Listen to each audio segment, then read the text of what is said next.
Kula riyen dadi presiden dilengsaraken nggih. Ketua MPR Profesor Dr. Amin Rais adalah penipu.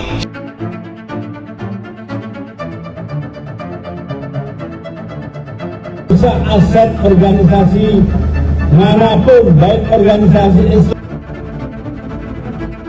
Di panggung sejarah Indonesia modern, jarang ada sosok yang begitu penuh paradoks seperti Abdurrahman Wahid, seorang kiai, cucu pendiri organisasi Islam terbesar di dunia yang menggemari film-film Prancis dan musik klasik. Seorang raksasa politik yang membenci formalitas, seringkali tampil dengan kesederhanaan yang membingungkan lawan-lawannya. Seorang presiden yang digulingkan dari kekuasaan dalam salah satu drama politik paling sengit dalam sejarah bangsa Indonesia. Namun pengaruh dan kehormatannya justru membumbung tinggi setelah kejatuhannya. Ini adalah kisah Abdurrahman Wahid yang lebih akrab disapa Gus Dur. Untuk memahaminya, kita harus menyelami jiwa Indonesia itu sendiri, sebuah bangsa yang terus-menerus bergulat antara tradisi dan modernitas, pluralisme dan kesalehan, demokrasi dan otoritas. Hidupnya adalah pementasan dari semua ketegangan itu, dan perjalanannya adalah kisah tentang transisi Indonesia yang penuh gejolak menuju demokrasi.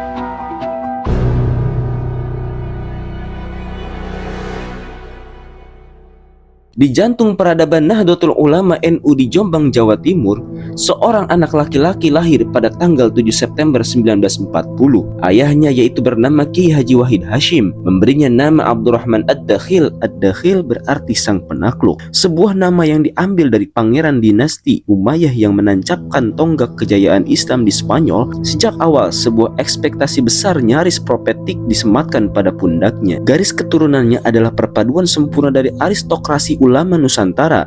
Dari pihak ayah, ia adalah cucu dari Hadratus Syekh Kiai Haji Hashim Asy'ari, pendiri Nahdlatul Ulama dan pesantren Tebu Ireng. Dari pihak ibu, ia adalah cucu dari Kiai Haji Bisri Syamsuri, salah satu pendiri NU dan pendiri pesantren Denanyar. Silsilah ini menempatkannya di puncak hierarki sosial dan keagamaan Jawa. Lebih jauh lagi, beberapa penelusuran nasab bahkan menyambungkan hingga ke Sunan Giri dan Rasulullah Muhammad SAW. Kombinasi darah biru ulama Jawa dan jejak leluhur hingga ke jantung dunia Islam ini menjadi fondasi identitasnya yang tak tergoyahkan. Meskipun terlahir dengan sendok perak keulamaan, masa kecil Gus Dur jauh dari kaku dan formal. Ia dikenal sebagai anak yang bandel, aktif, bahkan hiperaktif. Berbagai anekdot kenakalannya melegenda di kalangan keluarga dan santri. Ia pernah jatuh dari pohon hingga lengannya patah 2 kali, sebuah cedera serius yang nyaris membuatnya kehilangan tangan. Kenakalannya yang terlalu terkadang membuat ayahnya yang dikenal sabar harus mengambil tindakan tegas seperti mengikatnya di tiang bendera sebagai hukuman. Namun di balik kenakalannya itu tersembunyi sebuah kecerdasan yang melampaui usianya. Gus Dur adalah seorang pecandu buku. Ketika ayahnya menjabat sebagai Menteri Agama dan keluarganya berpindah-pindah antara Jombang dan Jakarta, Gus Dur melahap habis isi perpustakaan pribadi ayahnya yang sangat luas. Saat teman-teman sebayanya fokus pada kitab-kitab kuning, Gus Dur sudah bergulat dengan karya-karya filsuf seperti Plato, ideologi seperti Karl Marx, dan novelis dunia seperti William Faulkner dan John Steinbeck. Dia juga rajin mendengarkan siaran radio internasional seperti Voice of America dan BBC London. Untuk melatih bahasa Inggrisnya, pendidikan ganda inilah tradisionalisme pesantren yang mendalam dan modernitas global yang ia rangkul sendiri yang menjadi cawan pembeduk pandangan dunianya yang unik. Titik balik dalam hidupnya terjadi pada tahun 1953. Ayahnya Kiai Haji Wahid Hashim meninggal dunia dalam sebuah kecelakaan mobil. Gus Dur baru berusia 13 tahun. Tragedi ini menempatkan beban yang luar biasa berat di pundak ibunya. Nyai Solihah adalah sosok perempuan yang tangguh. Sebagai putri Kiai Haji Bisri Syamsuri dan janda seorang pahlawan nasional, ia menolak untuk sekedar kembali ke zona nyaman di Jombang. Ia memilih untuk tetap tinggal di Jakarta, mengambil peran ganda sebagai ayah dan ibu bagi ke-6 anaknya. Ia memastikan anak-anaknya mendapatkan pendidikan terbaik, bahkan jika itu berarti ia harus berjualan beras untuk memenuhi kebutuhan hidup. Kegigihan dan kemandirian ibunya meninggalkan jejak yang sangat dalam pada diri Gus Dur. Ia seringkali mengakui bahwa penghormatannya yang tulus terhadap perempuan dan dukungannya terhadap kesetaraan gender berakar dari pengamatannya terhadap perjuangan ibunya. Ia melihat langsung bagaimana seorang perempuan dapat memimpin keluarga, mengambil keputusan sulit dan menavigasi dunia dengan kekuatan dan martabat. Perpaduan unik dari berbagai pengaruh ini, otoritas keulamaan dari garis keturunannya, paparan politik nasional dari ayahnya, wawasan global dari bacaan pribadinya, dan teladan kepemimpinan pragmatis dari ibunya membentuk Gus Dur menjadi sosok yang ditakdirkan sebagai jembatan. Ia tidak bisa dikotak-kotakan. Bagi kaum tradisionalis, ia adalah putra mahkota kiai. Bagi kaum modernis, ia adalah seorang intelektual yang berwawasan luas, dan bagi para politisi, ia adalah seorang operator yang cerdik. Identitas multifaset inilah yang menjadi kekuatan terbesarnya, memungkinkannya untuk menavigasi dan seringkali mendamaikan dunia-dunia yang bagi orang lain tampak tak terdamaikan.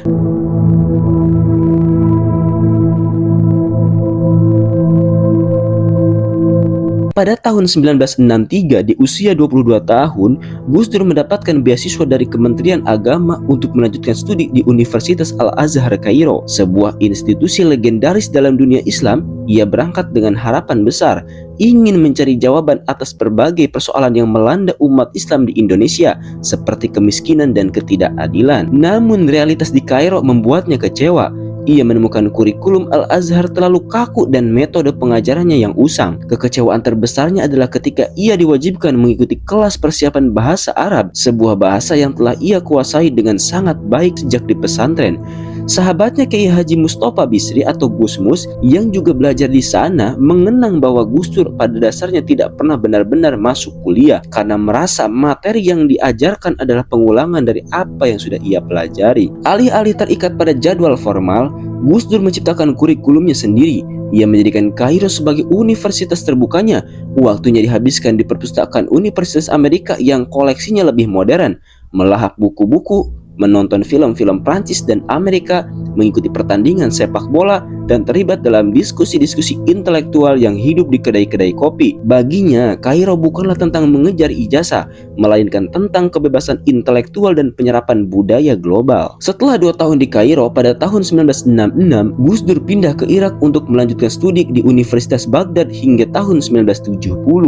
Lingkungan di Baghdad sangat berbeda. Universitas tersebut menerapkan sistem bergaya Eropa yang menuntut kehadiran dan tugas-tugas makalah yang panjang dan teratur. Sistem ini memaksakan disiplin akademis yang tidak ia temukan di Kairo. Di sini ia akhirnya berhasil menyelesaikan pendidikan sarjananya dan meraih gelar LC dalam bidang sastra. Di luar kampus, Gus Dur menyelami dunia spiritual Baghdad yang kaya. Ia sering berziarah ke makam para wali dan sufi agung, terutama Syekh Abdul Qadir Al-Jailani, pendiri tarekat Qadiriyah, dan mendalami ajaran-ajaran tasawuf dari Imam Junaidi Al-Baghdadi. Periode ini memperdalam pemahamannya tentang mistisme Islam tasawuf yang kelak menjadi landasan bagi pendekatan agamanya yang humanis dan inklusif. Pada tahun 1970, dengan bekal ijazah dari Baghdad, ia melanjutkan perjalanannya ke Eropa, berharap dapat mengambil studi pasca sarjana di Universitas Leiden, Belanda. Lagi-lagi ia harus menelan kekecewaan. Universitas di Eropa tidak mengakui kualifikasi dari Baghdad untuk masuk langsung ke program magister. Ia menghabiskan waktu sekitar 1 tahun berkelana di Belanda, Jerman, dan Prancis, sebelum akhirnya memutuskan untuk pulang ke Indonesia pada bulan Mei 1971. Ia kembali tanpa gelar akademis dari Eropa, tetapi dengan pikiran yang telah diperkaya oleh penggambaran intelektual dan budaya selama hampir 1 dekade di panggung dunia. Pengalaman pendidikannya di luar negeri adalah sebuah proses penolakan dan sintesis. Ia menolak formalisme dan kelakuan institusi keagamaan seperti Al-Azhar dan lebih memilih pendidikan mandiri yang pluralistik. Pengetahuan ini kemudian ia sintetiskan dengan disiplin akademis sekuler di Baghdad dan kedalaman spiritual tasawuf. Perjalanan ini menjadi laboratorium hidup bagi gagasannya yang paling fundamental, pribumisasi Islam dengan hidup di berbagai budaya. Ia memahami secara mendalam bahwa Islam mengekspresikan dirinya secara berbeda dalam konteks yang berbeda. Islam di Kairo tidak sama dengan Islam di Baghdad, dan keduanya tidak sama dengan Islam di Jombang. Kesadaran inilah yang menjadi inti dari gagasannya bahwa norma-norma universal Islam harus mampu menampung dan berdialog dengan kebutuhan serta budaya lokal.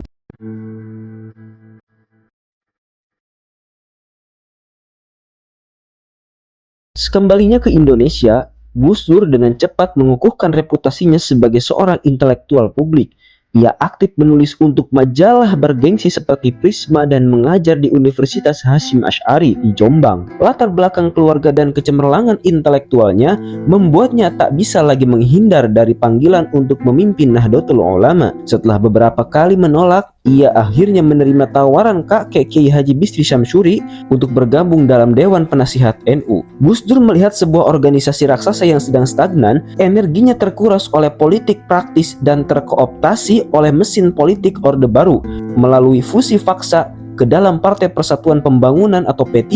Gebrakan terbesarnya datang pada Muktamar NU ke-27 di Situbondo pada tahun 1984. Di sana ia menjadikan arsitek utama di balik keputusan bersejarah NU untuk kembali ke Khittah 1926. Ini adalah sebuah langkah strategis yang jenius. Dengan menarik NU keluar dari politik praktis dan mengembalikannya sebagai organisasi sosial keagamaan atau Jam'iyah Diniyah Ijtimaiyah, Gus Dur melakukan dua hal secara bersamaan. Ia membebaskan NU dari kendali rezim Soeharto dan ia menghidupkan kembali ruh serta tujuan sejati organisasi tersebut.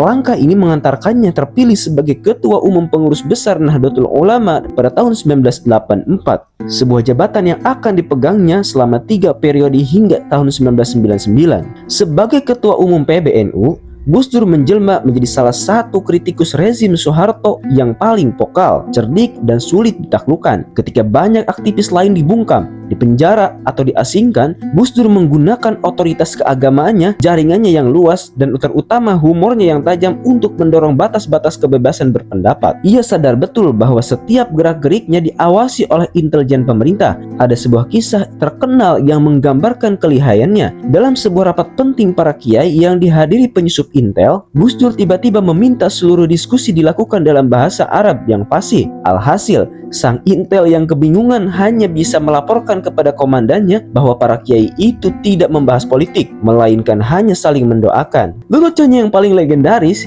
yang terus dikutip hingga hari ini adalah tentang 3 polisi jujur di Indonesia, yaitu adalah Patung Polisi, Polisi Tidur, dan Jenderal Hugeng. Ini bukan sekedar lelucon, ini adalah kritik sosial yang menghunjam jantung persoalan korupsi institusional yang disampaikan dengan cara yang membuatnya sulit untuk dituntut secara hukum. Humor menjadi pedangnya untuk menyuarakan kebenaran di hadapan kekuasaan yang represif. Gus Dur secara aktif menentang upaya rezim untuk mengeksploitasi sentimen agama demi kepentingan politik. Ketika Soeharto merestui pembentukan Ikatan Cendekiawan Muslim Indonesia atau ICMI pada tahun 1990 sebagai kendaraan untuk menggalang dukungan umat Islam, Gus Dur menolak keras untuk bergabung. Ia melihat ICMI sebagai organisasi sekretarian yang hanya akan melanggengkan kekuasaan Soeharto. Sebagai tandingannya, ia turut mendirikan Forum Demokrasi, sebuah organisasi lintas iman yang beranggotakan 45 intelektual dari berbagai latar belakang, agama, dan sosial sebagai wujud komitmennya kepada pluralisme. Ia secara konsisten membela hak-hak kaum minoritas dan tak segan mengkritik pemerintah dalam isu-isu hak asasi manusia, seperti dalam kasus penggusuran warga untuk proyek Waduk Kedung Ombo. Hubungannya dengan Soeharto penuh ketegangan. Selama bertahun-tahun, keduanya tidak pernah bertemu muka, terutama setelah Gus Dur dikutip dalam sebuah buku mengkritik sang presiden. Jabat tangan di antara keduanya di sebuah acara publik beberapa tahun kemudian menjadi sebuah peristiwa politik besar yang dianalisis secara luas. Kepemimpinan Gus Dur di NU pada era Orde Baru adalah sebuah pertunjukan strategi perang politik asimetris. Sadar bahwa ia tidak dapat mengalahkan rejim melalui kekuatan fisik atau politik formal, ia menggunakan modal budaya dan spiritual NU sebagai senjata utamanya. Dengan menarik NU dari arena politik praktis, ia memindahkan medan pertempuran dari wilayah di mana negara sangat kuat politik elektoral di wilayah di mana NU memiliki keunggulan budaya, sosial, dan keagamaan. Ini adalah sebuah langkah mundur strategis ke posisi yang lebih berpengaruh. Melalui humor dan sikap moral yang tak kenal kompromi,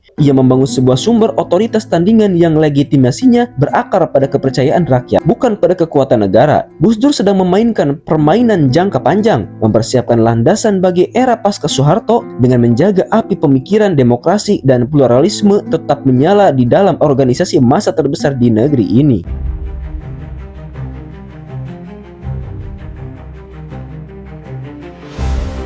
Runtuhnya rejim Soeharto pada Mei 1998 membuka gerbang era reformasi. Pemilihan umum legislatif pertama yang bebas dan adil diselenggarakan pada Juni 1999. Hasilnya menempatkan Partai Demokrasi Indonesia Perjuangan atau PDIP, pemimpin Megawati Soekarno Putri sebagai pemenang.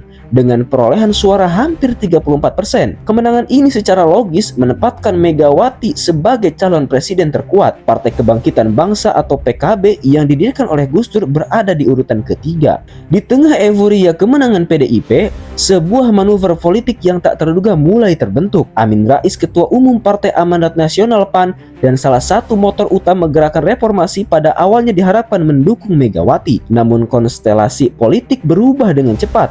Mengaku menyerap aspirasi dari partai-partai Islam yang keberatan dengan prospek presiden perempuan, Amin Rais memutar haluan. Pada bulan Juli 1999, Amin Rais menggalang sebuah koalisi yang ia sebut Poros Tengah. Koalisi ini terdiri dari partai-partai berbasis massa Islam seperti PAN, Partai Persatuan Pembangunan atau P3, Partai Keadilan kini PKS, dan Partai Bulan Bintang PBB. Tujuan mereka jelas, mengajukan calon presiden alternatif untuk menantang dominasi Megawati dan calon pertahanan dari Golkar B.J. Habibie. Poros Tengah membutuhkan seorang kandidat yang memiliki otoritas moral, diterima oleh berbagai kalangan, dan mampu menjadi penengah. Pilihan mereka jatuh pada sosok yang paling dihormati di antara mereka, yaitu Abdurrahman Wahid. Pada 7 Oktober 1999, Poros Tengah secara resmi mendeklarasikan pencalonan Gus Dur sebagai presiden. Langkah ini mengejutkan banyak pihak dan secara fundamental mengubah peta pertarungan politik. Pemilihan presiden saat itu tidak dilakukan secara langsung oleh rakyat, melainkan melalui pemungutan suara di Majelis MPR. Strategi Poros Tengah adalah menggerus suara dari kedua kubu utama.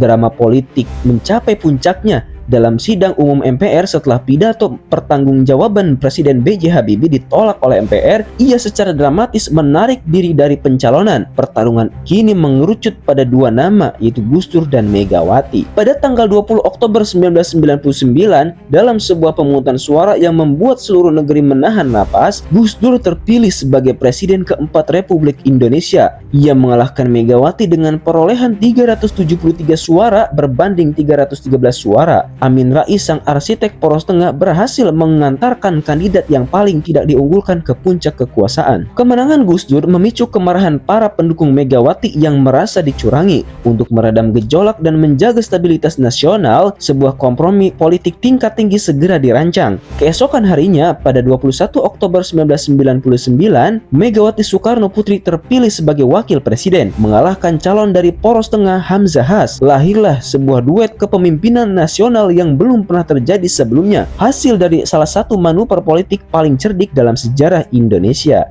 Kenaikan Gus Dur ke kursi kepresidenan bukanlah buah dari sebuah kampanye yang terencana, melainkan produk dari kekosongan politik dan taktik oportunistik tingkat tinggi oleh para elit yang semula menjadi rivalnya. Ia adalah seorang kandidat kompromi yang bisa diterima oleh semua pihak yang saling berseteru. Ia diterima oleh partai-partai Islam karena latar belakang keulamaannya. Ia diterima oleh kaum reformis karena rekam jejak yang pro-demokrasi, dan ia dianggap tidak menjadi ancaman jangka panjang oleh banyak pihak karena kondisi kesehatannya yang rapuh. Ia tidak memenangkan pemilu dalam arti tradisional. Ia ditempatkan di sana oleh pertemuan berbagai kepentingan politik. Sifat kebetulan dari kemenangan inilah yang menjadi kunci untuk memahami kerapuhan dan gejolak yang akan mewarnai masa pemerintahannya yang singkat.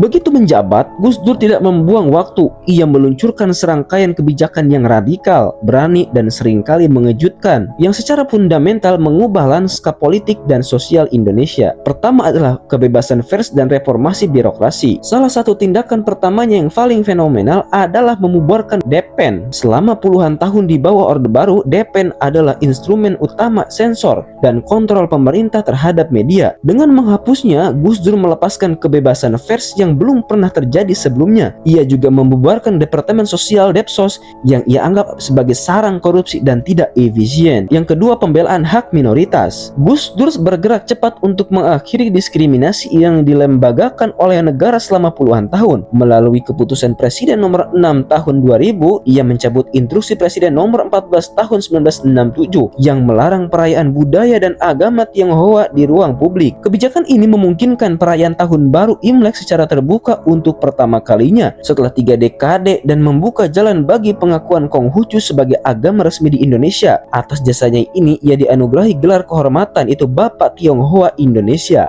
Yang ketiga adalah pendekatan humanis di daerah konflik. Di Papua, ia menempuh pendekatan yang sama sekali berbeda. Atas permintaan masyarakat setempat, ia mengubah nama provinsi dari Irian Jaya yang berbau Jakarta sentris kembali menjadi Papua. Dalam sebuah langkah yang sangat kontroversial, ia mengizinkan bendera bintang kejora yang dianggap sebagai simbol separatisme untuk dikibarkan sebagai lambang budaya dengan syarat ukurannya lebih kecil dan posisinya lebih rendah daripada bendera merah putih. Kepada Jenderal Wiranto yang khawatir, ia dengan enteng menepisnya sebagai sekedar umbul-umbul. Yang keempat, reformasi militer dan hukum. Gus Dur melanjutkan proses pemisahan kepolisian RI atau Polri dari Tentara Nasional Indonesia atau TNI, menempatkan Polri langsung di bawah Presiden.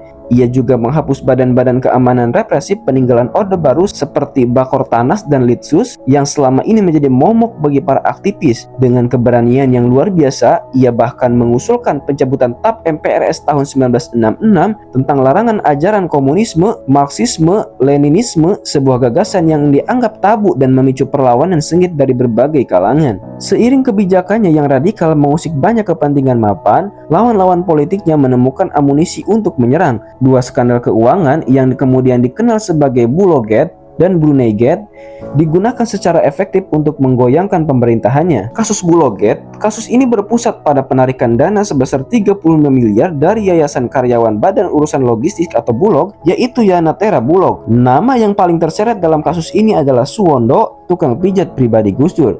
Suwondo diduga mengatasnamakan presiden untuk meminta dana tersebut dengan dalih untuk bantuan kemanusiaan di Aceh. Gus Dur dituduh terlibat atau setidaknya mengetahui rencana tersebut. Untuk Brunei Gate, kasus ini menyangkut dana bantuan pribadi sebesar 2 juta dolar AS dari Sultan Brunei Darussalam. Karena dana tersebut diterima dan dikelola di luar jalur resmi kenegaraan, Gus Dur dituduh telah menyelewengkan untuk kepentingan pribadi. Parlemen DPR bergerak cepat dengan membentuk panitia khusus pansus untuk menyelidiki kedua skandal ini. Proses penyelidikan yang disiarkan secara luas ke publik berhasil membangun resepsi adanya korupsi di lingkaran istana. Pansus akhirnya menyimpulkan bahwa Gus Dur diduga berperan dalam kasus Bulogate dan tidak konsisten. Dalam penjelasannya mengenai kasus Brunei Gate, kesimpulan politis inilah yang menjadi dasar bagi DPR untuk mengeluarkan 2 memorandum teguran keras yang merupakan langkah awal menuju proses pemakzulan. Terpojok dan menghadapi sidang pemakzulan yang tak terhindarkan di MPR, Gus Dur melakukan langkah terakhir yang nekat. Pada dini hari tanggal 23 Juli 2001, ia muncul di televisi hanya mengenakan piyama dan celana pendek dan mengeluarkan sebuah maklumat presiden. Maklumat itu berisi 3 poin. Yang satu, membekukan MPR dan DPR. Yang kedua, mengembalikan kedaulatan ke tangan rakyat dengan menyelenggarakan pemilu dalam waktu 1 tahun. Dan yang ketiga, membekukan Partai Golkar. Langkah ini menjadi bumerang. TNI dan Polri yang diperintahkan untuk mengamankan dekret tersebut menolak untuk patuh. Mahkamah Agung dengan cepat menyatakan dekret itu tidak sah dan tidak memiliki kekuatan hukum.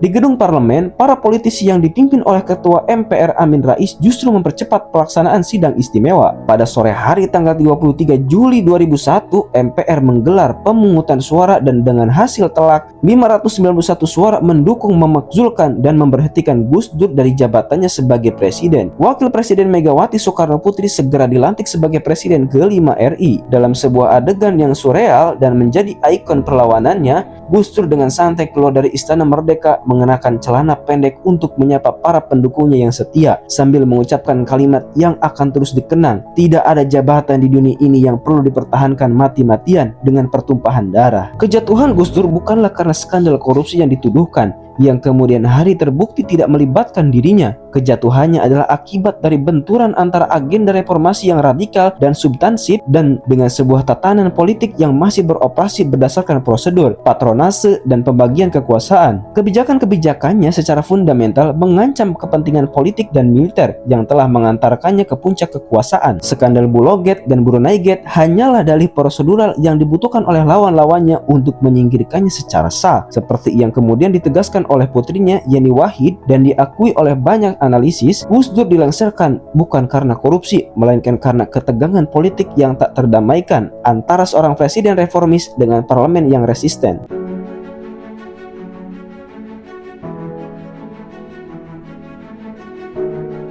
Lengser dari kursi kepresidenan ternyata tidak membungkam Gus Dur. Sebaliknya, hal itu justru membebaskannya terlepas dari belenggu dan kompromi politik kekuasaan. Otoritas moral dan intelektualnya justru semakin bersinar. Ia akhirnya dapat sepenuhnya menjalankan peran yang selalu ia dambakan, menjadi guru bangsa. Meskipun secara formal ia masih aktif di dunia politik sebagai Ketua Dewan Syuro Partai Kebangkitan Bangsa, panggung utamanya kini adalah ruang publik yang lebih luas. Ia menjadi suara nurani bangsa, berkeliling memberikan ceramah, menulis kolom di berbagai media, dan menjadi tempat mengadu bagi mereka yang terpinggirkan. Periode pasca kepresiden Gus Dur ditandai oleh pembelaannya yang gigih dan tanpa rasa takut terhadap kelompok-kelompok minoritas yang menghadapi tekanan di tengah iklim sosial yang semakin konservatif. Ia menjadi benteng pertahanan bagi pluralisme Indonesia. Ia berdiri di garda depan membela komunitas Ahmadiyah, meskipun secara terbuka menyatakan tidak sependapat dengan teologi mereka.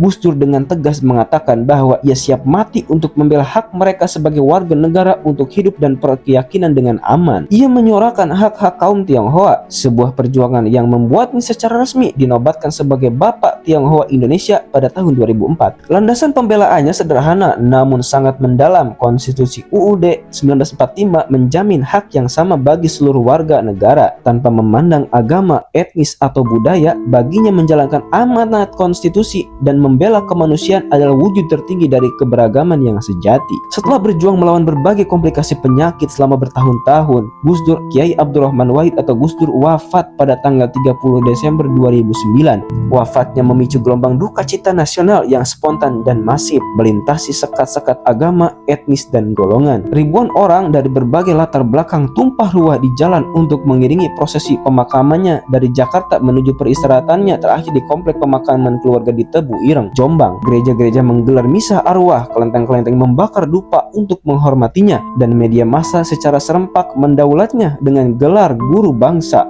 Duka kolektif ini adalah bukti paling sahih dari keberhasilan perjuangan hidupnya. Ia telah menjadi simbol pemersatu bagi bangsa Indonesia yang majemuk, persis seperti yang selalu ia cita-citakan. Pada akhirnya nama yang diberikan ayahnya ada Ad-Dakhil sang penakluk terbukti profetik. Ia mungkin telah kehilangan kursi kepresidenan, tetapi ia berhasil menaklukkan hati dan pikiran sebuah bangsa, meninggalkan warisan tentang Indonesia yang terbuka, toleran, dan manusiawi untuk generasi-generasi yang akan datang.